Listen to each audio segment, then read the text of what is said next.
You're listening to the Today in Manufacturing podcast. Hi, I'm David Manti, and welcome to a new episode of the Today in Manufacturing podcast. With me today are Jeff Ranke and Anna Wells. We each have more than 15 years of experience covering the manufacturing industry. Every week, we take the 5 most popular stories on our websites and discuss the implications they might have on our industry going forward. Before we get started, please make sure to like, share, and subscribe to the podcast. You could also help us out a lot by giving the podcast a positive review on whatever platform you use. Finally, to email the podcast, you can reach any of us at Jeff, Anna, or David at IEN.com with email the podcast in the subject line. Anna, how are you doing this week? Great. How are you? I'm doing excellent, and I would like to take the opportunity to thank new listeners Joe and Tom. Actually, I'm not sure if they're new, but I know they're listeners and they enjoy it. So yeah, okay. Just want to give them a special shout out. Jeff, how you doing this week? Good. Glad to have Joe and Tom on board. Right? Thanks, Joe and Tom. To all the Joes and Toms out there. Yeah, to everyone that Most of the Toms. emails their feedback into the show, I really enjoy all of it. It's just really cool to hear your thoughts on the show and ways that we could possibly change it or what you like about it. So keep those coming, and we'll keep sending out t-shirts because we're easy marks. All right. Well, let's jump into our first story this week. All right. Hundreds of FedEx packages found in the woods. While many families were enjoying a Thanksgiving feast, an Alabama sheriff was in the woods sorting through a river of FedEx boxes. Now, the sheriff is trying to piece together how some 400 packages wound up in the forest. FedEx sent a team of drivers and trucks to reclaim the packages.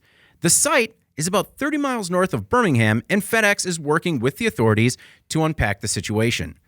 Jeff, your thought on the river of abandoned packages, likely all Christmas presents, found in the woods? Did you say this is something we need to unpack? Yeah, sometimes you just got to fire past Well those. done. I was actually thinking the same thing. You took my pun from me. Boo. Very good. Anna is booing us. There is a lot to look at here, though. I think there's a lot of different dynamics. Obviously, we've been talking about supply chain. You can't get away from that.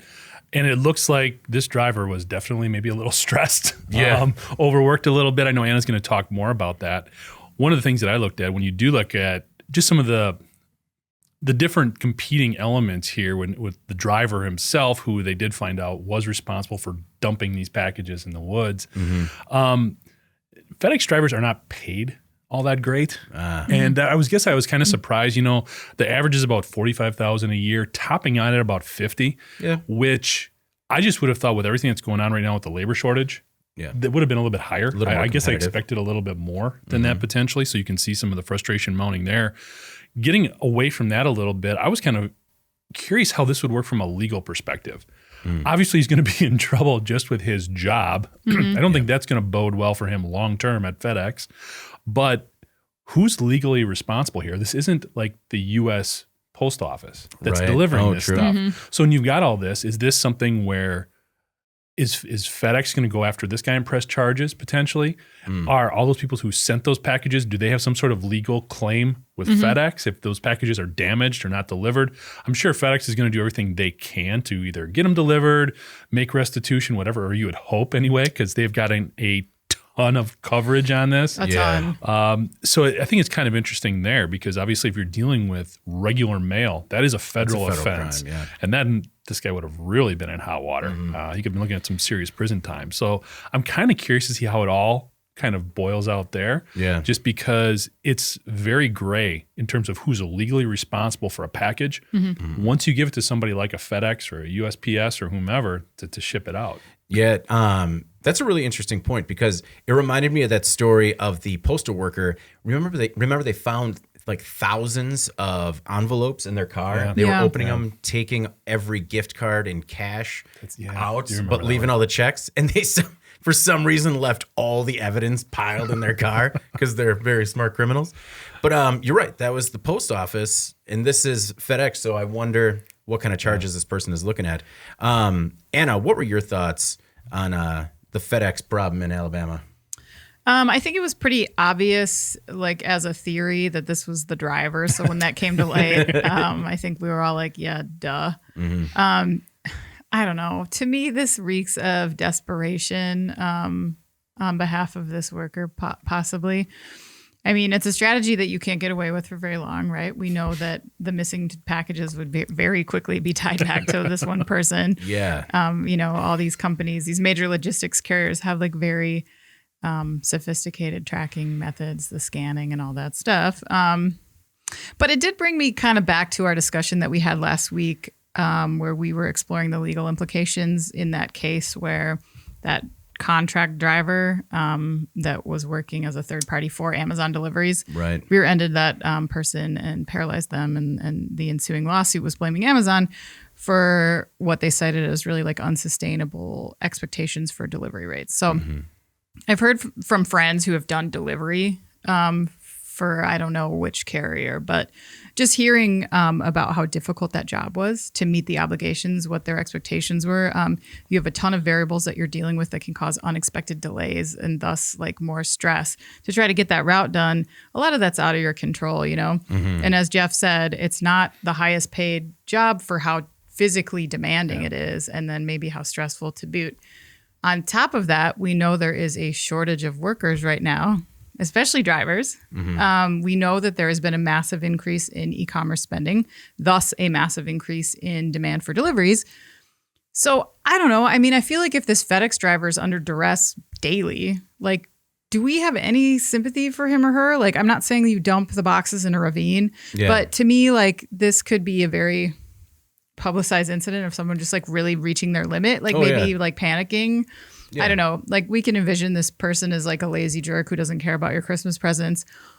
No, I mean, or I don't know. I feel like it's more nuanced than that. You know? No, I don't like lazy jerk. Doesn't dump them in the woods. Like person at their breaking point, doing like and having burnout or flame. It sounded like burnout to me. Like a person that just loses it and is just like, you know what, toss them in the woods. Like and complete like doesn't necessarily have a complete breakdown, but you know, it's sort of.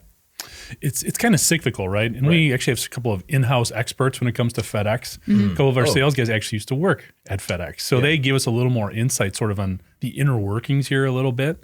And what happens is this guy is actually not probably a FedEx employee. They contract out the routes.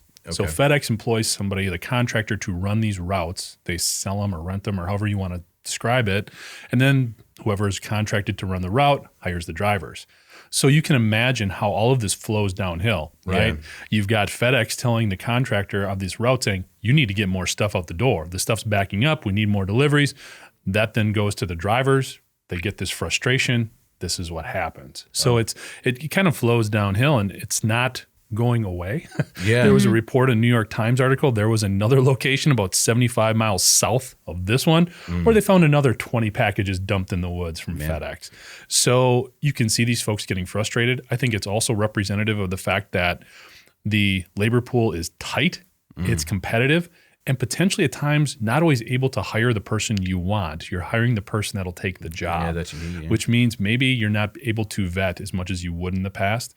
Not trying to be completely unsympathetic to somebody who's at their breaking point, but I think we have to be careful not to justify the end behavior too. Jeff, I did not think that you were going to be on board with my take on this at all. So the fact that you even gave play to it a little bit, I appreciate.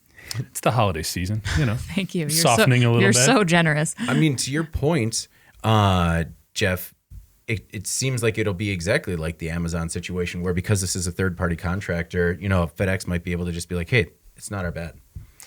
Yeah, except it's their name on the box. And it's all over the headlines and stuff. So legally, and that's where it's kind of interesting, right? Because legally, technically, it's not really FedEx's problem, but it's definitely their problem in dealing with it. So, you know, Anna, when you're talking about how hardcore the tracking is now, I wonder if the boxes were, you know, marked as delivered, or, you know, did the tracking still just say like in transit? Yeah, it's a good question. Who knows how much like manipulating of that timeline the driver was able to do by marking things delivered and maybe buying some time before they were discovered. As we were looking into this, you know, I don't remember the number, Jeff, how many millions of packages delivered per day, you know, not by just FedEx, but all the carriers, how difficult it actually is to drill down to like 600 packages. You think that's a lot. Oh, and yeah. But then it's in the grand scheme of what's going on every day. It's not. No, it's one truckload. The New York Times, that same New York Times article, estimates about 1.7 million packages every day are lost or stolen. Oh my Now, goodness. you think in today's climate, a lot more are being stolen, unfortunately, but still, that's incredible. The porch pirates. A lot of thought this pirates was- out there. Yeah, I thought this was just clearly a rival gang of Amazon drivers. You know, just mixing it up in the woods. Just like, not on our route, buddy. Yeah. Well, I was interested because the Blount County Sheriff's Office has actually been posting a lot of updates as they happen on their Facebook page. And they said that investigators have now determined that the driver dumped at least 6 different times, making FedEx a victim of 6 different theft or property cases is how they're going to process it. As of right now, they're looking at 450 individual victims that were affected by this. And it's so, and they just wrote, this will not be an easy or fast case to close. Yeah. Well, do you think there's some pressure then to also set a precedent to deter future drivers from taking this same approach? I mean, Yes, but I don't know. I mean, maybe it winds up because I'm sure with that many packages, the total value of everything there is going to make it, you know, quite a crime, unless maybe it's just a lot of, you know, cell phone cases that didn't make it. there were some cool follow-up stories too. People getting like the wrong package due to this whole situation. They're trying to deliver some of these packages. People actually like delivering them to the right people or going there and getting stuff and helping sort out. So, you know, a little bit of a positive portion of the story anyway. Well, and the sheriff said he's asking for patience from our citizens as the investigators work through the case. Every one of his posts have had hundreds of comments. The most recent one was more than 660. And one commenter in particular said, "Please pass my thanks to your staff, the investigators, and those at the district attorney's office who are attempting to sort through this mess. This holiday presentation was on nobody's wish list." By the way, Well stated. if you find my Jeep replacement parts, please let me know. Was that Eric Sorensen? It was just perfect. It's like, thank you for all the hard work you're doing. I have some very unique custom Jeep parts somewhere in the area. They are in the woods. Yeah, They're still in the woods. Somebody get a dog out there. under some leaves. really hoping not everyone's going to be satisfied, but hopefully most people are. All right, let's move on to our next most popular story this week. Engineering company owner gets prison in explosion probe. Lauren Kim Jacobson is headed to prison after pleading guilty to charges stemming from an explosion at his Idaho tanker testing and repair company about 3 years ago. A KCCS employee was welding during a cargo tanker repair when the flame pierced the tanker and ignited residual material inside. The employee was severely injured in the blast. During the OSHA investigation, Jacobson lied to investigators and made several false claims. For example, he said he had a meter to detect explosive fumes and said that the person injured was just an observer, not an employee. As part of the plea deal, Jacobson admitted to repairing cargo tankers without certification and that he had employees go into tankers to conceal illegal repairs. He also faked test results. He was sentenced to 1 month in prison, 5 months home confinement, and 3 years of supervised release, along with a $15,000 fine. Jeff, your thoughts on this story and whether or not the penalty or punishment fit the crime? Well, I think the guy got off way easy. Okay. I've got a little bit of background here because actually right before I started college, I actually worked in a manufacturing facility that produced these types of cargo tanks. Oh, cool. I worked on a seam welder, and basically the crew and I that I worked with, we took these huge pieces of sheet metal, put them through the seam welder, and then my job was to basically use something, I don't know, it kind of was like half of a lawnmower, had a grinding belt on it, that I would then go back and forth to grind off the welds and then use another polishing belt to get it finished. And one of the things that I'll remember the most is when I was learning how to do this is the supervisor who was there would go through and say, look, you can't even have this little bit of a ridge here when you grind this weld out. This has to be completely flat. When you polish it, you need to be careful of this. And then once the welds were removed, because we were doing, 5 or 6 sections of these to get the tank, you would go through, and we didn't have any high-tech equipment. This is 20-some years ago. So I was down on my hands and knees with a flashlight and a Sharpie, circling all the pits or anything else that could be Wow. some sort of potential issue. Because if you've got chemicals going in here, that could help degrade or play a role in degrading the structure of the tank. Or not be completely washed out. Exactly. If there was food grade materials in there, Yeah. then that would be a potential place that you couldn't clean, mold could grow, things like that. So the quality controls, even 25 years ago when I was doing this stuff, were pretty stringent. And there was a lot of work that went into making sure the insides of these tanks were where they needed to be. Now, so for him to talk about the things that he did, first of all, be a better liar. Okay. Yeah. I Yeah. mean, if you've got an OSHA person there and you're like, yeah, nobody works here. Yeah. I don't know what you're talking about. I don't even have employees. Yeah. I mean, come be a little bit better Yeah. than that, because that's definitely going to open the door to a bigger investigation. The other thing is to either work, manipulate, do anything with these tanks, because it was flammable substances that were going to be hauled in these tanks. Yeah. There's a couple of different ASME, that's the American Society of Mechanical Engineers, specifications and certifications that your company needs to have to do anything with these tanks, Yeah. especially if you're going to be welding on them Yeah. and fixing them. And we're talking about investments that probably run into the tens of thousands of dollars on an annual basis to make sure your workers are certified to do the right stuff here. So for him to get off with basically 6 months of a little bit of inconvenience Yeah. and 15 grand, Yeah. that's ridiculous. Yeah. This makes OSHA look weak.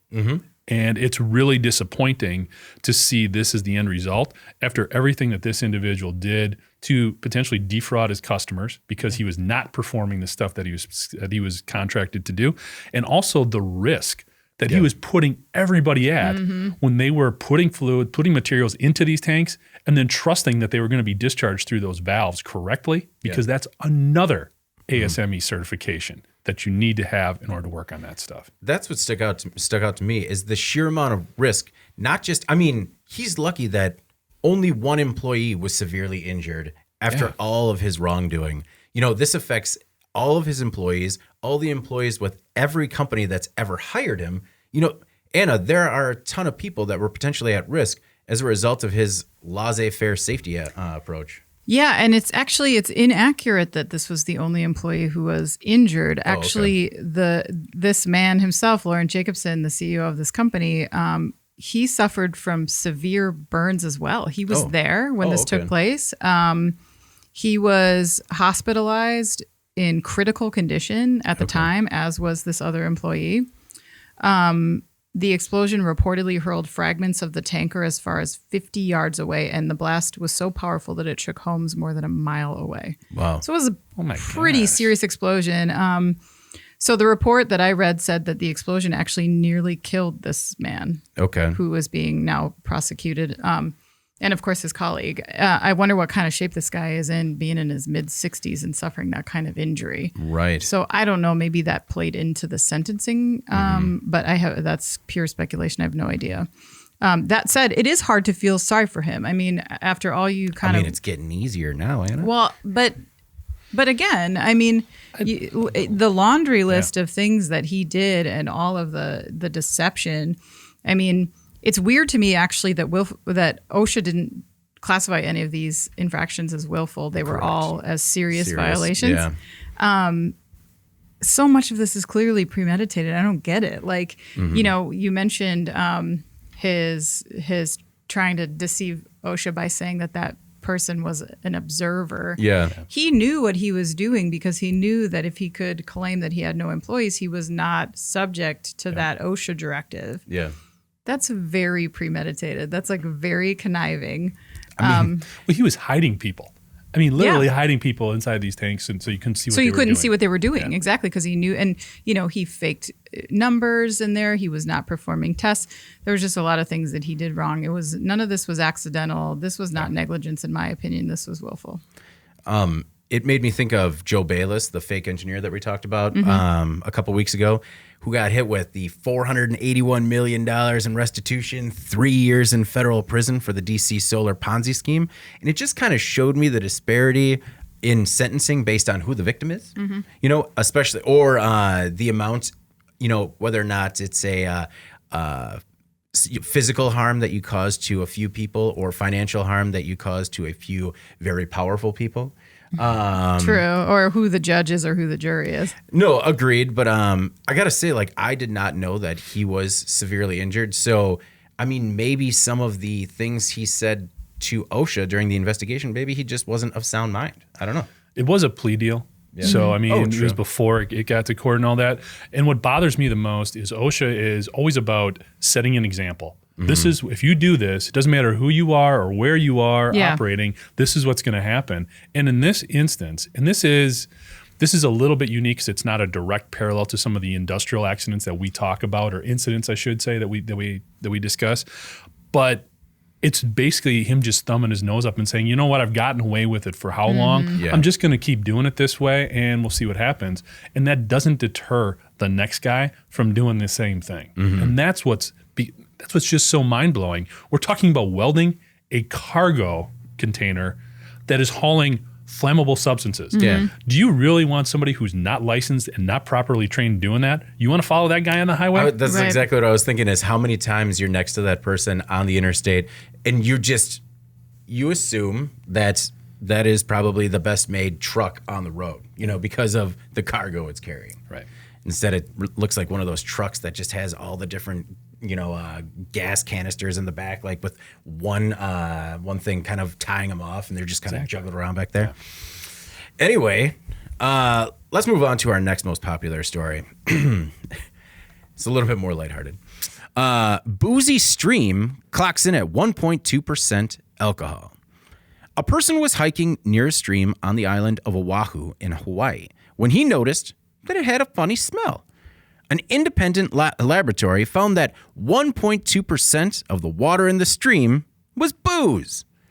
The contamination was traced back to Paradise Beverages, the largest alcohol distributor in the state. The leak has stopped, and Paradise is working with local authorities to try and figure out the source of the spill. Carol Cox, the environmental activist who reported the smell after being alerted by the hiker, said the contamination is disturbing. He said, quote, "It makes you want to pull your hair out, and I don't have much left." And Jeff, that's just a statement that I understand, but it sounds like there's a lot of frustration and kind of repeated behavior in Hawaii here.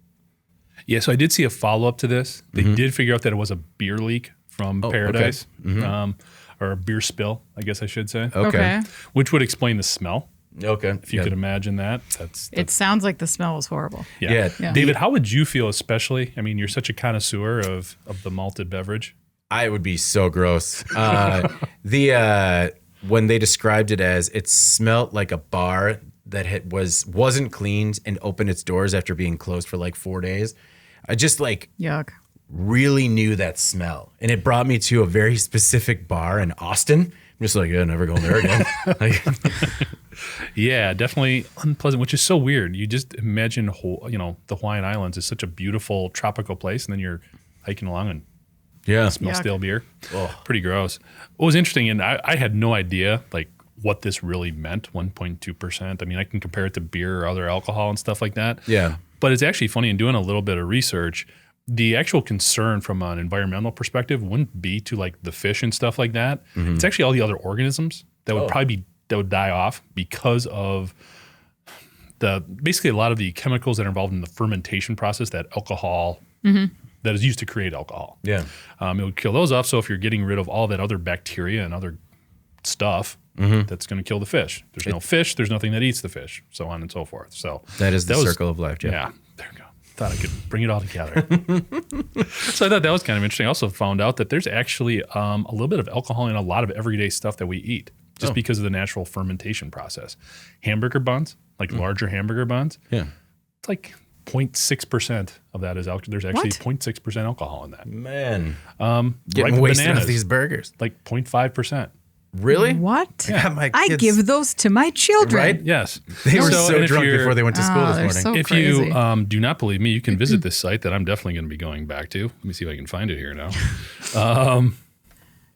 Yes, steadydrinker.com offered this information. Steadydrinker.com. It's worth checking out. So if you it is worth checking out. If you're hungover and you just got to stay straight, just pick up a pack of buns. They're considered. They're considered non-alcoholic because it's below 0.5%. Yeah. So if it's below 0.5, it's considered non-alcoholic, which actually these buns, depending on the size, because it's 1.28 grams per 100 grams of bun. Okay. That's the alcohol percentage. So if it's a big bun, could have some booze in it. Well, all right. So it's like, what's the proof? So that would be about 2.5 proof. 2.5 proof bun. The boozy bun. Beer and brat. There you go. I mean, Anna, I kind of joked about how at 1.2%, this stream was, a good NA or low alcohol beer, which is just all the rave right now. What were your thoughts on Paradise's accident and the effects it has on the ecosystem? Yeah, I don't think that like fish really drink like low alcohol beer, so I don't think it's the rage with them. Yeah. You never know. How do you know? You don't put the fish in a box. That's true. Mm-hmm. Be who you want to be. Fish. No, Carol Cox, the activist who you mentioned earlier, who kind of spearheaded this investigation, described the contamination as deleterious to the fish. So I don't know if he's referring to their ecosystem in general, or if like they're really just getting bombed. But I don't know. He really describes the local area as not practicing what Hawaiians preach about respect for the land and the water. Mm-hmm. And it's interesting because it doesn't seem clear that the company, Paradise, was even aware of the fact that their waste was finding its way there. The investigators described finding a completely dysfunctional storm drain. So, was the facility improperly connected to the storm system, or did the workers know? I mean, yeah, it was hard to tell if the company was being coy or if they legitimately had no idea. Right, exactly. I mean, that seems maybe reasonable that they just didn't know. The workers didn't know. Somebody knew at some point, but I don't know. It also seemed weird that it was being investigated by the Department of Health, but the drain pipe was owned by the Department of Transportation. So I'm sure there was because it went under the highway. Yeah. Mm-hmm. Yeah. So there's a lot of regulatory agencies that maybe helping things, dropped the ball or didn't investigate where they should have. But it's, potentially they were somehow connected to this storm drain system, and they were just dumping stuff down a drain. They didn't know necessarily. Yeah. But I also was wondering, why so much beer was being dumped at a distributor. They're not a processor; they're a distributor. So what is happening here that they're dumping all this product? Maybe it's just expired product. Maybe expired, damaged. I agree. I think what was probably happening is they were dumping stuff, didn't realize the impact it was having. Mm-hmm. I mean, it was right in their backyard. They weren't really trying to hide it. Yeah, right. No, exactly. It's like they can't see them across the road. I mean, what you would normally see in these situations, if it was a little bit more malicious or trying to be deceiving, they would, be different. But yeah, just kind of weird. The other thing I learned in this is that fish can't really get drunk because, Anna, you're going to want to hold on to this little nugget of information. I'm listening. Because actually, especially up here where it freezes, in order to stay warm and alive, they actually produce their own internal alcohol. Oh. So during the winter, fish are kind of hammered the whole time because that's how they stay awake. That's how they stay warm. Oh, man. Or alive, I should say. So fish and my grandfather get it through the winter the exact same way. Hey, they figured it out. I thought it was interesting that Carol Cox said that he's found everything from paint to cement in area streams as well. Yeah. So it seems like there might be some other bad actors in the area. Or some infrastructure problems. True. That's, man, he's just spent so much time going after these companies, and it turns out that it's all infrastructure. It also made me think of the London beer flood. Now, because we've done a lot of accidents that are at beer manufacturers or other alcohol beverage manufacturers, and there have been some crazy stories. I had never heard about this London beer flood from October 1814. Are you guys familiar? Oh, really? with it? Oh, yeah. Oh, yeah, I beer know. flood of 14. Yeah, I was born that course, year. yeah. I know a lot about that. Yeah, By the way, exactly. I've seen Anna give you a lot of looks, but when you mentioned the Great London Beer Flood, the look she gave you, I think was a new one, kind of like, What are we doing here? I was looking into, because we cover a lot of spills, and I was going to talk about smaller accidents, and it kind of was this escalation of looking into different beer spills. Yeah. And so the history of beer spills. Who thought? Jeff. Jeff. You just told us that fish get drunk in the winter. I don't know if you have a place here to be like making fun of David's looking at past beer floods. Escalating beer floods. Yeah, you had your drunk fish tangents. Now give me my beer flood. So back in October 1814, as you shall remember, a 22-foot tall wooden vat of fermenting porter exploded, and it triggered other vessels to break, and it unleashed almost 400,000 gallons of beer that blasted through the back wall of this brewery, went into a residential area, and then it like killed 8 people. It was this, because like you've heard of the wave of molasses, right? Like the molasses spill that killed a bunch of people. Okay, whatever, just me then. Where is this website of spill? Next week. Okay. Next week we'll do the molasses. But the brewery was like nearly bankrupted by this event, but it avoided collapse because it just wrote off all this lost beer. But I just couldn't imagine a wave of 400,000 gallons of beer. Just like, what's that now? That is crazy. How bad do you think 1800s beer was? Oh, probably bad. I mean, I think there was a lot of middle ground. Mm-hmm. Like it was probably either really good or just terrible. Yeah. I mean, based on my limited experience with beer, it's all bad. All bad. I think you're a bit biased there, buddy. I am, because it's bad. Alex, you want to weigh in on this one? Producer Alex. Beer's good. He's pro beer. He's pro beer. Okay. Shocking. Okay. It's 1-1. We don't need a tiebreaker. All right. Our next most popular story. If everybody would like to email the podcast to help weigh in on this so you can break this tie, that'd be great. Right? Gin drinkers unite. Ship's operator awake for 50 hours before crash. At 4:46 a.m. on October 17th, 2020, the Athena oil tanker hit an offshore oil platform in Louisiana and did an estimated $72.9 million in damage. About $72.3 million to the platform and 0.6 to the tanker. When asked why he crashed, the man behind the wheel said, "I was tired." He had been awake for more than 50 hours. The NTSB said the probable cause of the accident was the, quote, operating company not ensuring sufficient time for the master's turnover, which resulted in the master's acute fatigue and poor situation awareness during an attempted nighttime anchoring evolution. He was really tired. He took over for the previous master in Istanbul because he was having, quote, issues with an inspector for the ship's owners and operators. So he was exhausted, operating a vessel he was unfamiliar with. And Anna, that just sounds like a recipe for disaster. This did an insane amount of costly damage, and it was so obviously preventable. Mm-hmm. It just feels like a metaphor for the kind of work culture that like Americans are currently trying to escape from, this sort of temporary exploitation, productivity at all costs. Like, it reminded me of the Frito-Lay workers who were complaining about working 84-hour work weeks just to keep up. Like, hang in there, everybody. Come on, just a few more minutes. We gotta dock the boat. Yeah. And the result, again, as we discussed, is pushing people to their absolute breaking point. And we hear all the time about people who are leaving the workforce in droves. They're ghosting their shifts. They're uninterested in doing certain kinds of work for certain employers. And then you see this stuff and you're like, well, yeah, okay. Like, I mean, repeatedly where safety and quality of life of workers is sort of shoved to the side, you kind of get why this is happening. And ironically, some of these situations are a result of short staffing already. Yeah. And nobody is there to cover the gaps, so they just repeat themselves, just this continuous cycle. I don't know. It's just frustrating to see this kind of stuff happen because you know that this person, this employee, was put in a very difficult situation where they felt like they had to just go one step. I just gotta do this one more thing, even though that they had said, I don't want to do it. I don't think I can do it. Mm-hmm.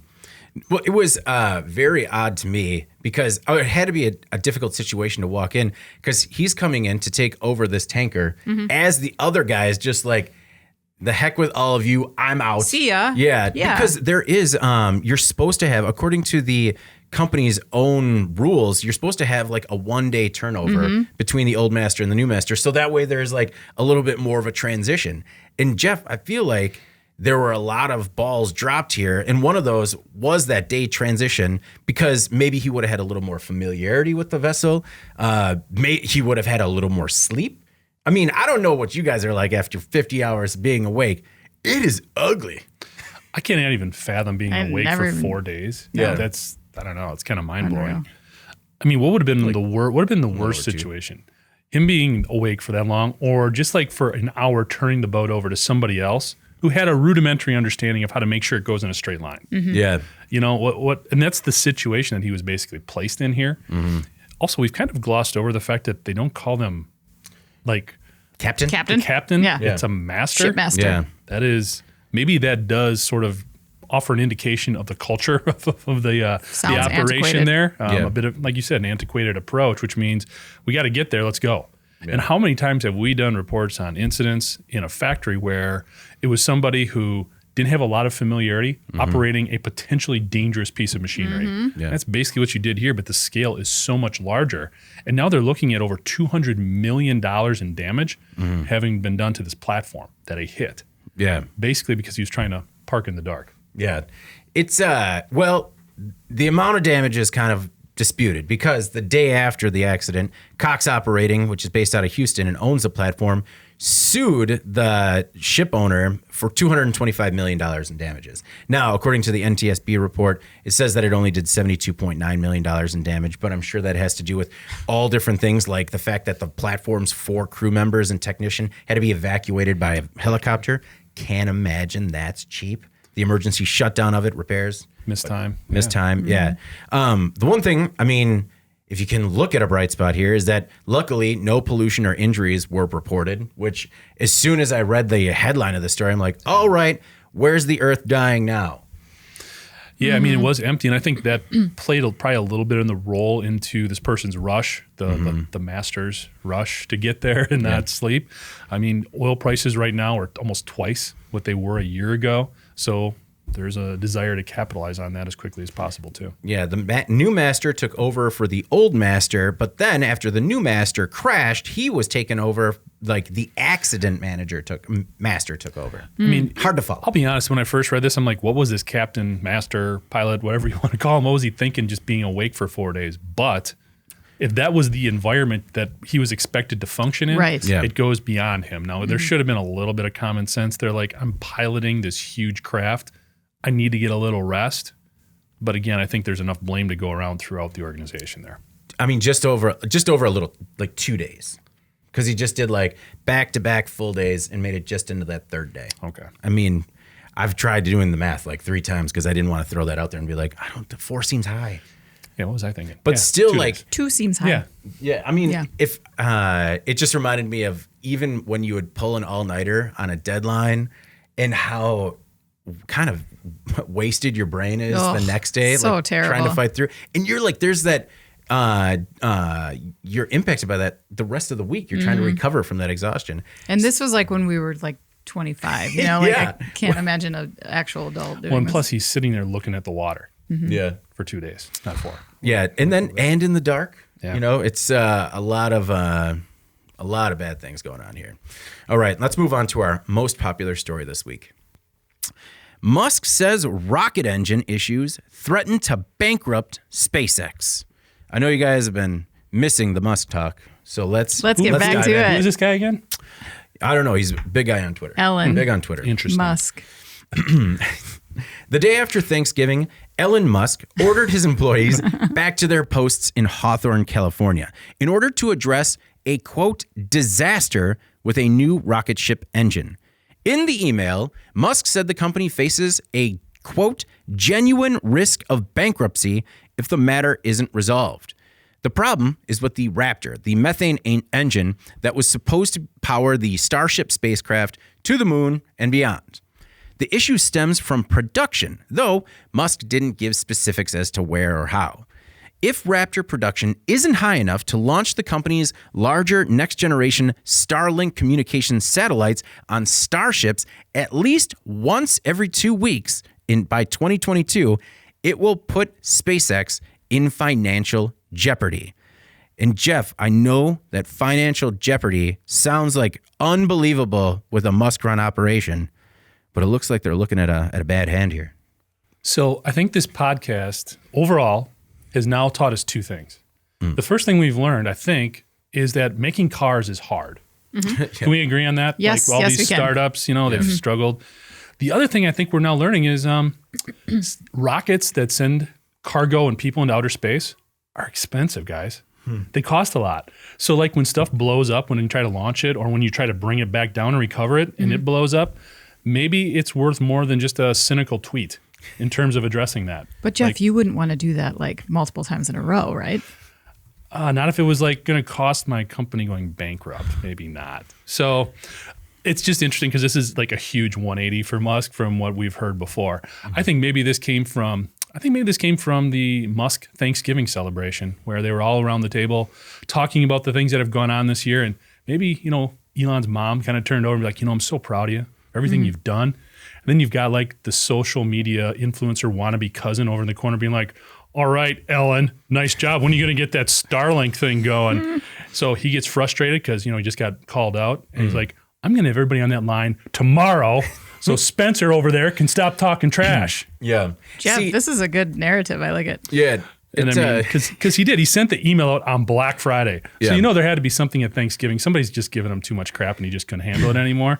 He's just like, I'm going to show these guys. It'd be kind of like if your brother was like, after your dad's like, David, the podcast is sounding really good. And your brother goes, did you see that one headline? There's a typo in there. I can't believe you did that. What would be the first thing you do? I would let it roll right off my back and not address it on my phone immediately. Exactly. I had a very similar Thanksgiving narrative, but for me, it was more of a, he said he was upset that it ruined his first weekend off in a long time. Now, maybe, but as a person who has worked and lived with and been raised by workaholics, it also sounds like the type of work emergency by someone that just might rather be in the office. Where like he's sitting at that Thanksgiving dinner and he's got his family and the cousin Spencer, I think he called him. He's got to get away from Spencer. Yeah, Spencer and Clayton were there. And it's just like, you know what, guys, I got to get out of here because my rocket ship's broken. We got a space emergency. It's a space emergency. And Anna, that just seems like the more realistic of the two scenarios. Maybe. Is the space emergency.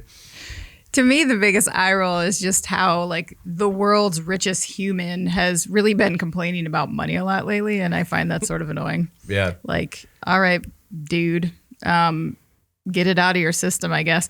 I don't know. Like Andy says this in the video, but I think like take this with a grain of salt. Like he loves drama. Elon Musk, not Andy, loves drama. Yeah. Andy's all right with it. Andy does not love drama. Yeah. I don't know. And he just has like Elon Musk has a history of making what turn out in the end to be sort of exaggerated claims. I give this one like a and what's the 5-star version of that? Like? Yeah. To Jeff's point, though, I think it's a big shift from, like his sort of cavalier treatment of like one explosion after another in the name of testing, which was not very long ago. I don't know. This is maybe a hot take, guys. I don't know if people agree with me on this or not, but I'm going to say it. I wonder if at some point people with a lot of money invested in Tesla, SpaceX, Boring, Neuralink, all that stuff, will get tired of Elon Musk juggling all this stuff at once. Yeah. And I say that because I don't want to disparage his efforts. I mean, I know he's worked hard. He's a very innovative thinker.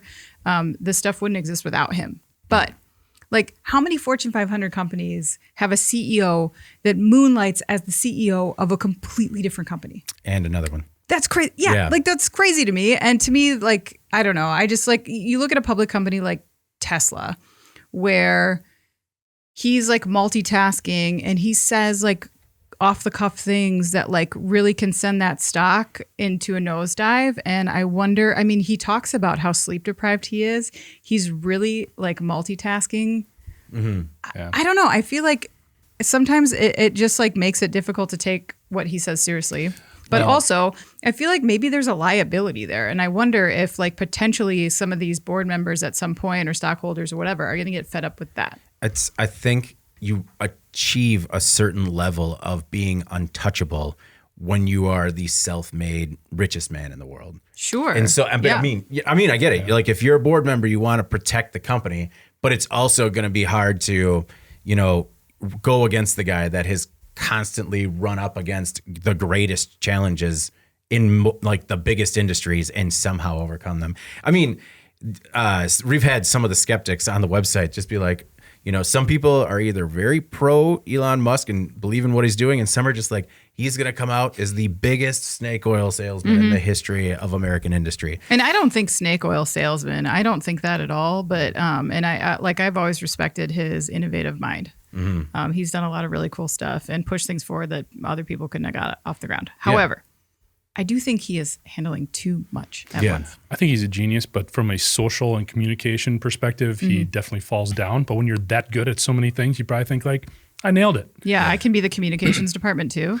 Because in this instance, I mean, for him to talk about bankruptcy and SpaceX is kind of out there just because that company was recently valued at $100 billion. Yeah. I think, if they needed to open the coffers up and get some other investors, they could. It is a privately held company too, so we don't really know as much about a lot of their R&D expenses and what all those rockets blowing up really cost them. Yeah. What we do know is, and I thought this was actually kind of $100 million a rocket. Sorry, go ahead. 100 million a rocket? I think it's 100 million a rocket. Yeah. Okay. Well, he can blow up a couple more of them if he wants to, I guess. Keep going. What I thought was interesting, too, is that valuation. In the same article that I read about that being valued at $100 billion, NASA's annual operating budget is a fourth of that. So a little bit interesting in terms of scale there. Yeah. Well, the other thing is talking about when he jokes about the testing failures, testing's different than production. Like when you test, you expect and anticipate failures, and they just happen to be, the largest explosion in that quadrant of the Earth at that day. Right. So I think that's different. If you find a production flaw, that could be critical. I mean, Right. I think about the different companies that I have worked for, and you're working on massive engines for like John Deere or massive engines for other automakers. And if you crash the machine and you ruin that part, and they tell you like, yeah, that was like a $50,000 part, and you're just, it's incredible. So I can't imagine like what the machine, like if this is a production issue and these are all bad parts. That could be incredibly costly. Sure. And not necessarily, maybe not bankrupts the company, but again, if you don't get on it, that is, Well, absolutely. And there is more competitive pressure now. We know about Virgin. We know about Blue Origin. Yeah. There's also the ULA, the United Launch Alliance, which is the Boeing-Lockheed joint venture. And then there's also Rocket Lab, which doesn't get a ton of attention, but they are quietly doing a ton of this type of private satellite launching stuff. Spin launch. Spin launch too. Yeah. So the one thing that I also found interesting was that he wrote, all hands on deck unless workers had critical family members or were unable to physically return to Southern California. Anna, what do you think would be an acceptable family matter to not go in the next day or that day? I'm sure I could come up with one. I don't know. I don't think that there is one. No, it doesn't sound like the culture there is probably going to allow for a lot of exceptions to this. And that said, everyone I talk to that has worked for Musk in like SpaceX or Tesla stays and wants to stay, or they've gone on to like, spin off into the greatest competitor, True. Jeff, what is an acceptable family matter to excuse you from SpaceX the next day? Jeez. I think I probably am on a different level than what these folks would. You need somebody to stay home with the kids, right? Depending on what it is. Oh, no way. You got to leave them home Or, alone. Jeff, you ate a drunk fish and you got drunk yourself by accident. That'd be a lot of fish. He had a drunken fish sandwich on a big hamburger bun. Yeah. Just feeling a little woozy for work. For the second beer. All right. Well, let's move on to In Case You Missed It. In Case You Missed It is where we like to talk about stories that maybe weren't as popular with the readers on the websites, but still stand to make a big impact on the industry going forward. Anna, what is your In Case You Missed It this week? In case you missed it, a lawsuit against Walmart was recently settled to the tune of $2.1 million. Leslie Nurse of Alabama was accused of shoplifting after using a Walmart self-checkout lane that she said froze during her transaction. So her case was dismissed, but she later received letters from a law firm threatening a civil suit if she didn't pay a $200 settlement. That's according to the lawsuit. And that was more than the cost of the groceries that she was accused of stealing. Also, again, her case was dismissed.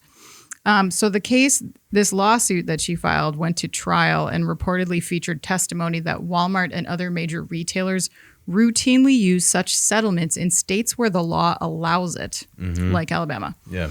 And they say that Walmart has made hundreds of millions of dollars this way. Really? So, yeah.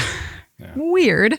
So a jury seemed to agree with the plaintiff and awarded her more than $2 million in damages. The Walmart isn't done with the case, and they say that the verdict isn't supported by the evidence and that the damages awarded exceed what is allowed by law. So they're going to obviously appeal the decision. But even if this practice is legal, it seems extremely coercive, and all it takes is one very public lawsuit like this one for people to notice. And I think it reflects poorly upon Walmart, whose profits, or the revenue in 2020, by the way, was $259 billion. So you did okay. Yeah. So they did okay. And I don't know. With a couple $100 million suing people with, that had a malfunctioning self-checkout. Right, exactly. So people who were accused of shoplifting, but it was dismissed or whatever. So I will say that it's been. Sorry, go ahead. Okay, no. So they're accused of shoplifting. Is this anyone that's accused of shoplifting? I don't know. I don't know exactly how legally it's allowed to be used, but it sounds like some sort of penalty. It sounds like there needed to be some sort of restitution involved with the shoplifting. I'm sorry, go ahead. No, I agree. I think that's the premise of this. I don't understand how that functions in a case where it's thrown out. That doesn't make sense to me. But what bothers me with this was somebody's idea. This didn't just like organically happen. Right. Yeah. Somebody saw this and put it in place. I mean, hired the law firm to send out the letter, solicit the funds, all of that. That's what bothers me the most. Walmart should be ashamed of themselves for letting this type of thing go on. For in their scheme of things, $200 million. right. That's nothing. And it sounds like other retailers are doing it as well, but the first person to really get like publicly lambasted for this is going to take the brunt of the PR hit. And I think in this case it's Walmart. I don't see why that's worth the risk. I mean, and they like, so they've had a rough week. Like I saw earlier in the week, a jury awarded a woman in South Carolina $10 million because she was in a Walmart and she stepped on a rusty nail that got lodged in her foot and she had to have her leg amputated. Oh my goodness. So Walmart is like filing a motion asking the judge to vacate the decision basically, and they want a new trial. They say that, so like they've got a very highly paid legal team, I'm sure, to like deal with stuff, but man, it's odd to see Walmart on the negative side of the press. I know usually people speak so positively of Walmart in every case, but this time no. It's and I get it. I understand why if there was an award, that some of the things are in place if somebody receives an award that's outlandish, so you can kind of fight it and negotiate it down a little bit. But I mean, on this one, it definitely seems like, you're suing a woman who didn't shoplift, who's already probably traumatized by the entire thing. And I don't know. I guess $2.1 million is... you're almost rooting for it in this point. Yeah. Like I'm against a lot of these crazy lawsuit settlements too, but in this one, it's like, man, everything you put her through and the whole premise of why you were allowed to even pursue this, you're rooting for her to keep it. I would be so... Could you imagine the confusion when you receive that letter? Like, wait a second. They're suing me for shoplifting, but I didn't? It's just... I wouldn't even know. Like, I'd probably throw the letter away. Just be like, this has got to be junk mail from some ambulance chaser. Right. Yeah, exactly. And good for her that it was a dollar amount that was enough to make her question it. Because let's be honest, if it was $50, you just like write the check so it goes away. And she didn't, which good for her. Yeah. I would not write that check to make it go away. I would just be like, first of all, I'd take it and storm into customer service and just like, what are you thinking? And they wouldn't know anything. And you would storm into customer service? Yeah, I like to do that. I've seen the little cloud over his head, actually. Yeah. I would storm into that little cattle corral. Yeah. Wait 45 minutes until I could see somebody at the counter, stand right behind somebody who's getting some sort of money order that takes 45 minutes because they don't have the proper identification or the address as to where it's going. And then casually walk up and unleash, onto like the 19-year-old behind the counter. Exactly. Sounds good. Yes, who is just so not present, they don't even care. Right. Sounds like an afternoon, David. Yeah. Sounds like it happened well last worth Christmas. your time. All right. Mine, in case you missed it this week, living robots reproduce. I'm going to say that one more time because I knew you were going to pick this story. It's living robots, robots reproducing, and not enough people clicked on it because it's robots reproducing. No, Now- I know. There's a lot of questions I have after you said it the third time. Yes. All right. So It took science. the third time. Took 3 times. That must have been it. We should have run it 3 times. Scientists at 3 New England universities have discovered an entirely new form of reproduction. Nothing salacious, but tiny computer-designed living robots can replicate themselves over and over. The world's first living robots, called xenobots, were made from frog cells as part of a different study released last year. But in a new study, researchers from Harvard, Tufts, and the University of Vermont say these xenobots swam around in a tiny dish, gathering hundreds of new cells, then assembled them into a new xenobot that looks and moves just like the original within a few days. Is that not troubling to anybody else? Isn't that just like when you cut a worm in half and you have 2 worms? If the worm was a robot? David, this story seems kind of boring. Can It we sounds move like on? it just sounds like another frog, isn't it? I'm going to read it again. It's not another frog. It is a team of robots going into the junkyard to assemble an army of robots to then overthrow their human this masters. This is crazy. No, it's creepy. Yeah. We're No, just I completely understand. I'm just going to keep escalating until someone we are jumps in. just Escalating. we are just letting you do that because it's funny to us. That's all. I want to see how much redder you can get. Oh, is it really? It's just warm in here today. Someone has got the fireplace hot. So Annie. Where's Annie? Now I'm red. Jeff, your thoughts on robots replicating over and over? So at first it kind of freaked me out, to be honest, because you're thinking about, Terminator and everything like crazy stuff like that. But I think when they talked more about the applications, they're actually talking about medical usage, being able to identify harmful bacteria and viruses. Yes. Hey, I think we're dealing with something like that right now a little bit around the world. Crazy. The fact that they can identify the correct components, I don't know, whatever you want to, the building blocks to replicate and build and reproduce. And Anna, it does sound, I apologize for the Annie. I know that you don't care for that. It's your Dave. I get it. It's fine. But I love research like this because it's always, imagine if, these tiny robots could target cancer cells or something and destroy them. It's always the possibility, but then there's always in that background lurking like, man, I could see this going real bad. Yeah, you always focus on like the worst case scenario possibility versus the best case, which, Jeff was just talking about. Like the medical applications are very cool. Oh, yeah. Yeah, I don't know. I feel like the word robot is maybe like making this a little bit more scary sounding than it is because like you said, you do immediately think of like some sort of Terminator army, which this is like not at all that. Yeah. So I think it's gonna be fine, David. I think it's just gonna be like some little mini frogs. It's kind of cute. Well, it's a cute story. Yes, this cute story about, and I get it. You could build new medicines. You could deploy these xenobots into the oceans to pull microplastics out of them. But what I found it particularly troubling was the language used by Vermont computer scientist and roboticist Joshua Bongard, who says that, that's what keeps him up at night is the applications for this, the creating new medicine, pulling microplastics out of the waterways. He says it's not the research because it's contained, vetted by ethics experts, and easily extinguishable. That is so disturbing. It's just like, no. We'll just easily extinguishable. We'll flip the off switch. And I'm sure that these robots that know how to sustain themselves by building new ones will just go to sleep and never wake up again. They're not that big.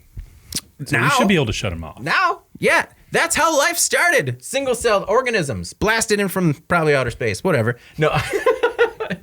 I just found out that, he's concerned about threats from disease, pollution, and climate change. Every once in a while, we talk about, how far the technology goes. Sometimes I think you got to rein it in a little bit.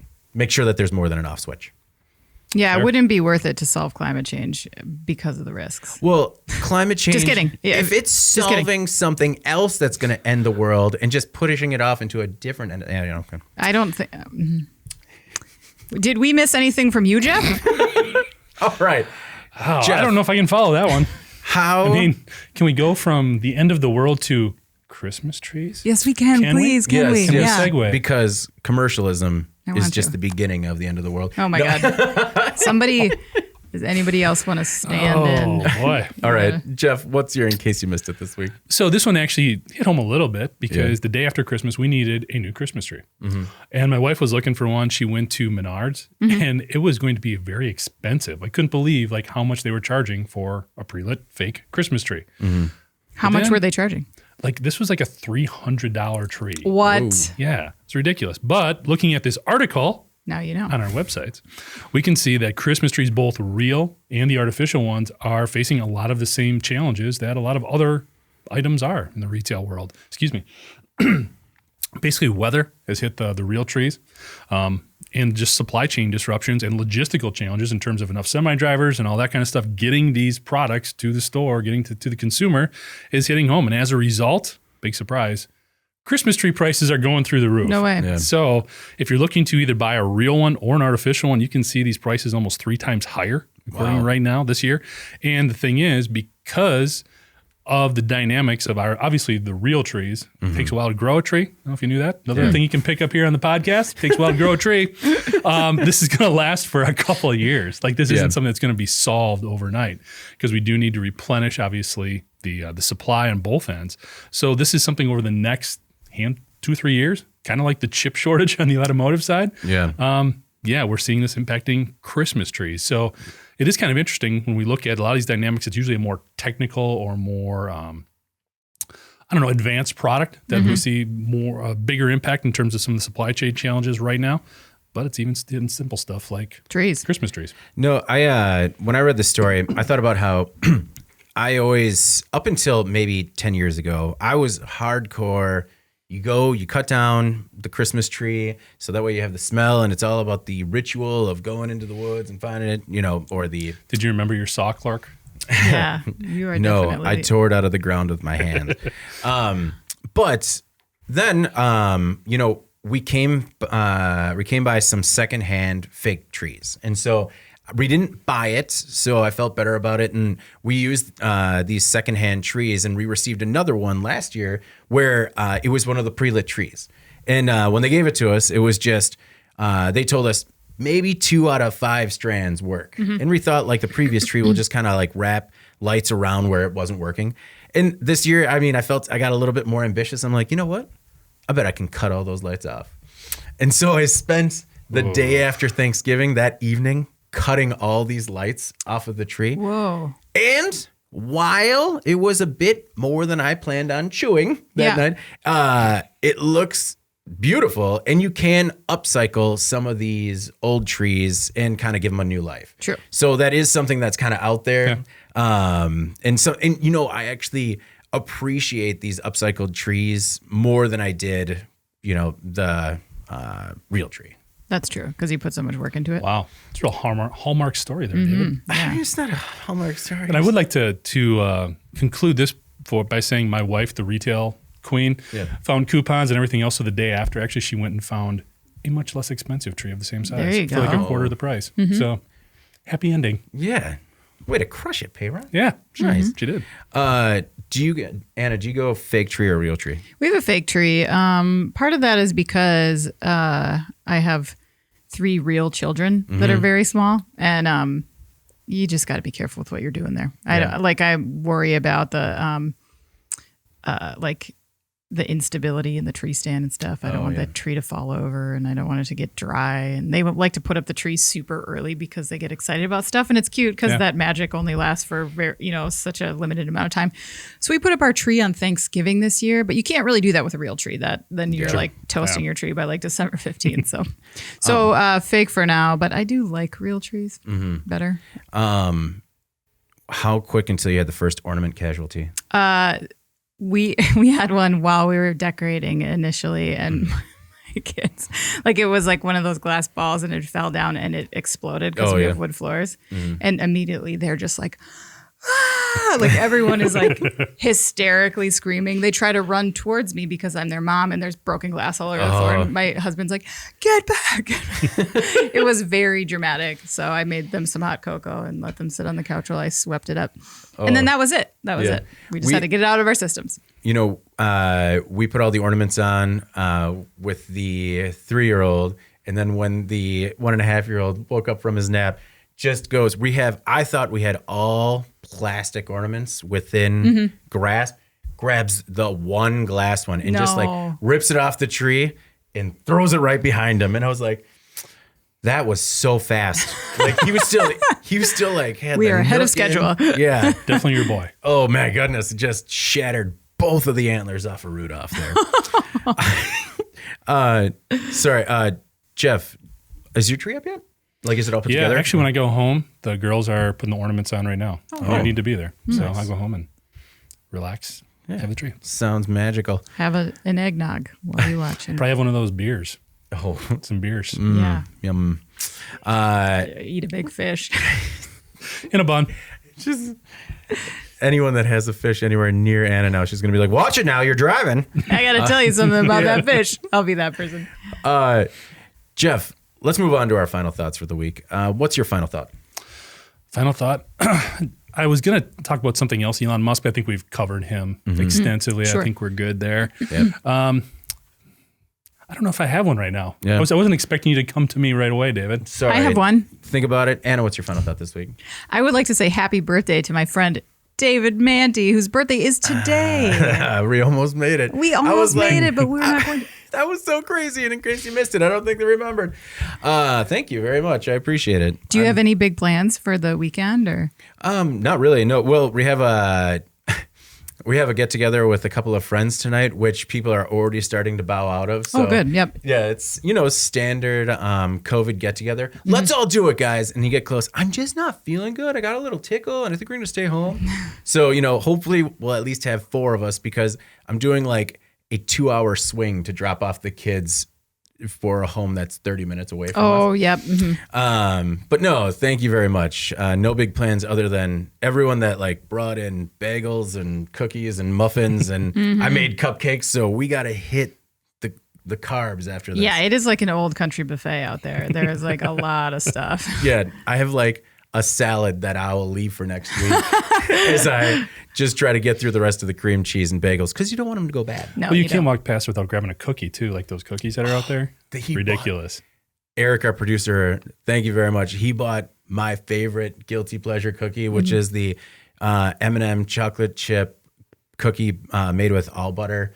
And it's just, which I'm not even sure what it is. What is all butter? It's just delicious. It makes oh my God. And same thing. It's like I'm getting some coffee and a cookie. I got to refill my water and a cookie. I need a napkin for my cookie, so I'll get a cookie. What's going on over in the kitchen? I should just check it out. Yeah, while I'm here. Some commotion. Yeah. My final thought this week is I wanted to talk a little bit about Christmas movies because in the office we have a discussion about, everyone puts together these top 10 lists about Christmas movies this time of year. Even though there are thousands of them, there's probably like 6 good ones. What I wanted to kind of put out to all of our listeners is, can you think of any Christmas movies with a manufacturing or industrial part of the story? Like, and we get it, like anything, like Santa has a workshop. I just read Polar Express this morning, and as they're traveling into town, it's a factory town because, it was like the most realistic interpretation I've seen of Santa's of the North Pole, where it's like, it's not magical. We're all working in factories. Like, we got to make thousands of Jacks in the Box. Jack in the Boxes? So. Jacks in the boxes. Yeah. So, we have a couple, like maybe a top 3 or 4, because like Clark Griswold in Christmas Vacation, he's obviously in product development. We brought that one up. So if any of our listeners have any thoughts or anything comes to mind, we're interested to know. And, we'll put out the list if there is one greater than 3. Sometime later this month. Top 3. Yeah, the top 3 out of 40,000 Christmas movies that vaguely mention manufacturing. Jeff, arrive on a final thought? I'm just going to echo Annie's thought over there about wishing you a happy birthday, big guy. That's Nice. good. That's good. Yeah, and for my birthday, you gave me the ability to deal with that. Opportunity. The opportunity. All right. Well, before we get out of here, I want to make sure to ask you to like, subscribe, and share the podcast. To email the podcast, you can reach any of us at Jeff, Anna, or me David. That's the other one. He's got to fix this. At IEN.com with email the podcast in the subject line. Also, make sure to subscribe to our daily or weekly newsletters. Make sure that you get it in your inbox first. All right. For Jeff and Anna, I'm David Manti, working on my birthday. You're lucky. And this is the Today in Manufacturing podcast. We'll see you next week. Thank you for listening to the Today in Manufacturing podcast.